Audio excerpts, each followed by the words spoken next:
ជាដំបូងសូមលំអរកាយគោរពជំរាបសួរទៅដល់លោកអ្នកបងប្អូនជាទីគោរពនិងជាទីរាប់អានអ្នកទាំងអស់គ្នាគឺថ្ងៃនេះគឺខ្ញុំនឹងនិយាយអំពីបងប្អូនប្រុសម្នាក់ដែលខ្ញុំតែងតែឃើញគាត់ផុសនៅក្នុង Facebook page របស់គាត់ដែលគាត់តែងតែនិយាយអំពីចរាយហើយអ្នកទាំងអស់គ្នាវីដេអូដំបូងដែលខ្ញុំបានមើលវីដេអូរបស់គាត់គឺគាត់និយាយអំពីត្រកូល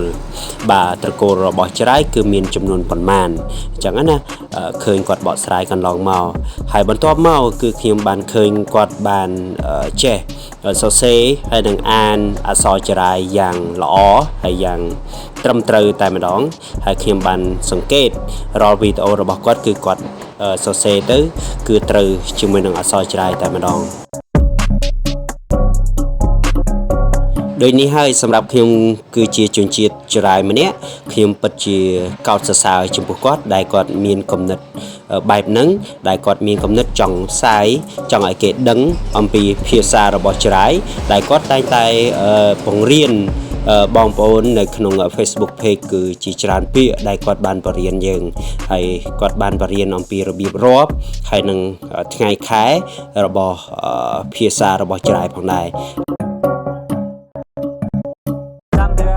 ហើយសម្រាប់ខ្ញុំគឺខ្ញុំពិតជាកោតសរសើរចំពោះយុវជនមួយនេះមែនទែន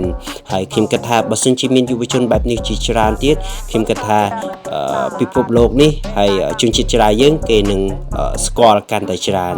បាទមិនថានៅក្នុងប្រទេសកម្ពុជាឬក៏ប្រទេសដទៃផងដែរហើយក៏ជាគោលដៅហើយនឹងគោលបំណងរបស់យើងគឺសម្រាប់ខ្ញុំគឺខ្ញុំចង់ឲ្យគេស្គាល់ជនជាតិចរាយឲ្យបានទូលំទូលាយហើយយើងចង់បង្ហាញអំពីវប្បធម៌ប្រពៃណី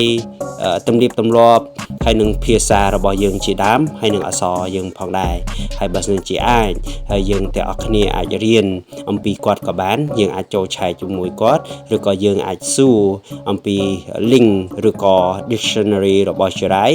បាទដែលបកប្រែពីចរាយទៅអង់គ្លេសពីអង់គ្លេសទៅចរាយផងដែរអ្នកនរគ្នាអាចសិក្សានិងរៀនសូត្រអ្នកនរគ្នាមានចម្ងល់អ្នកនរគ្នាអាចសួរទៅគាត់បានគឺខ្ញុំចង់ធ្វើវីដេអូនេះយូរហើយដែលតាក់ទងជាមួយនឹងគាត់ប៉ុន្តែខ្ញុំអត់ទាន់មានពេលអញ្ចឹងណាហើយណាមួយអត់ទាន់បានសុំការអនុញ្ញាតពីគាត់ផងដែរហើយសម្រាប់ខ្ញុំគឺខ្ញុំពិតជាចង់ធ្វើវីដេអូអំពីគាត់មែនទែនហើយសូមឲ្យបងប្អូនដែលគោរពស្រឡាញ់គាត់សូមឲ្យអ្នកនរគ្នាបានបន្តគាំទ្រនិង like share page គាត់ឲ្យបានច្រើនផងដែរអ្នកនរគ្នាដើម្បីឲ្យក្មេងៗបានរៀនសូត្រពីគាត់ផង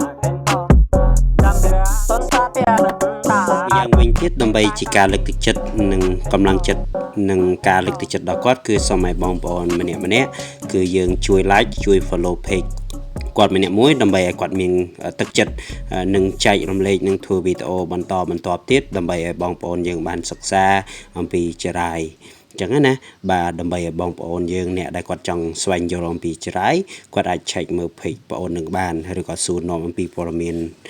ពីគាត់បានអ្នកនរគ្នាបាទវីដេអូនេះគឺសន្មតថាចាប់ប៉ុណ្ណឹងបាទអរគុណច្រើនបាទ